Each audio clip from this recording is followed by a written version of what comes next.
পৃথিবীতে সবচেয়ে বেশি মুসলিম নির্যাতিত হয় ইসরায়েলের দ্বারা। তারপরেই রয়েছে ভারতের অবস্থান। ভারতে বসবাসরত মুসলমানদের উপর ভারতীয় যে হিন্দুত্ববাদী জনগোষ্ঠী রয়েছে, সেই হিন্দুত্ববাদী জনগোষ্ঠী ভারতীয় মুসলমানদের উপর ব্যাপক নির্যাতন, অত্যাচার এবং জুলুম করে আসছে। দিন দিন এটি বৃদ্ধি পাচ্ছে।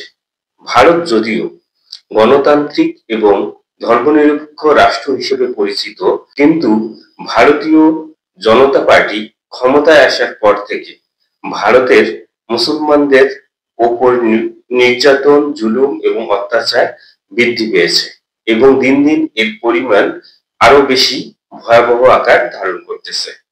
তাই বর্তমান সময়ে ভারতকে দক্ষিণ এশিয়ার ইসরায়েল বলা হচ্ছে। চলুন দেখে আসি ভারত এবং ইসরায়েলের মধ্যে কি কি মিল রয়েছে, অথবা কেন ভারতকে দক্ষিণ এশিয়ার ইসরায়েল বলা হচ্ছে। ইসরায়েল এবং ভারতের মধ্যে রাষ্ট্র পরিচালনায় এবং মুসলমানদের অত্যাচার, জুলুম, নির্যাতন করার অনেকগুলো চিত্র একই রকম আমরা দেখতে পাবো। আমরা যদি দেখি, মধ্যপ্রাচ্যে ইসরায়েল মুসলমানদের প্রতি আগ্রাসী মনোভাব নিয়ে আশেপাশের অঞ্চলগুলোকে দখল করার চেষ্টা করে আসছে এবং মধ্যপ্রাচ্যে ইসরায়েল দখলদার হিসেবেই পরিচিত। অপরদিকে ভারতের দিকে যদি আমরা তাকাই, তাহলে ভারত তার আশেপাশের প্রতিবেশীদের সঙ্গে শোষণমূলক এবং আগ্রাসী মনোভাব নিয়ে তার পররাষ্ট্রনীতি পরিচালনা করে আসছে।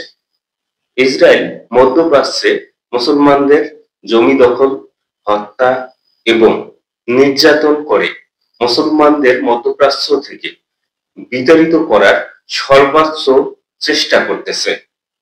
অপরদিকে ভারতের কণ্ঠবর্তী হিন্দু জনগোষ্ঠী মুসলমানদের জমি দখল, হত্যা, নির্যাতন এবং বিতাড়িত করার জন্য রাষ্ট্রীয় বাহিনীর মদদে সরকারের সমর্থনে চেষ্টা চালিয়ে আসছে এবং মুসলমানদের জমি দখল থেকে শুরু করে মুসলমানদের সঙ্গে এমন কোনো অন্যায় এবং জুলুম নেই যা করা হচ্ছে না।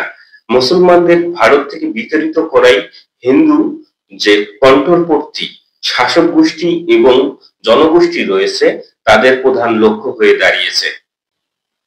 ইসরায়েল মুসলমানদেরকে তার প্রধান শত্রু মনে করে এবং নিশ্চিহ্ন করে দিতে চায়। অপরদিকে ভারতও তার দেশে বসবাসরত মুসলিমদেরকে প্রধান শত্রু মনে করে এবং হিন্দুত্ববাদী রাষ্ট্র প্রতিষ্ঠার জন্য মুসলমানদের ভারত থেকে তাড়িয়ে দেয়ার সর্বোচ্চ চেষ্টা করতেছে।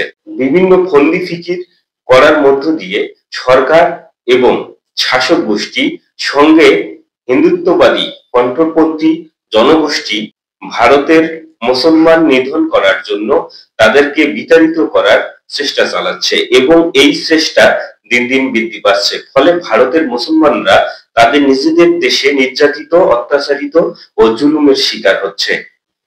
অর্থাৎ ইসরায়েল মধ্যপ্রাচ্যে মুসলমানদের সঙ্গে যা যা আচরণ করে বা যেরকম পররাষ্ট্রনীতি মেনটেন করে, অথবা মুসলমানদেরকে যেভাবে অত্যাচার ও নির্যাতন করে মধ্যপ্রাচ্য থেকে তাড়িয়ে দেওয়ার চেষ্টা করতেছে, ঠিক তেমনি ভারতও তার আশেপাশের দেশগুলোর সঙ্গে এবং ভারতে বসবাসরত মুসলমানদের সঙ্গে একই রকম কাজ করতেছে। ফলে দক্ষিণ এশিয়ায় ভারতকে ইসরায়েল বলা হচ্ছে।